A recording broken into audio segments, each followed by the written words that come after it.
трендот е дека го употребуваат патриотизмот како алиби за корупција и лични интереси.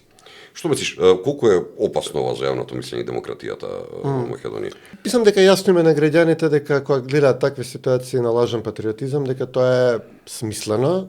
не доаѓа природно од луѓето што го прават, туку дека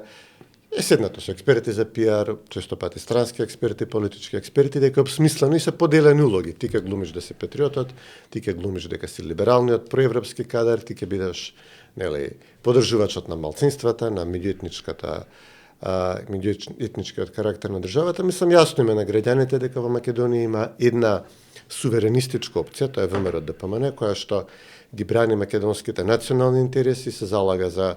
тоа што Македонија требаше да биде уставно, треба да биде држава на македонскиот народ, суверена, независна, самостојна, и дека другата политичка опција застапува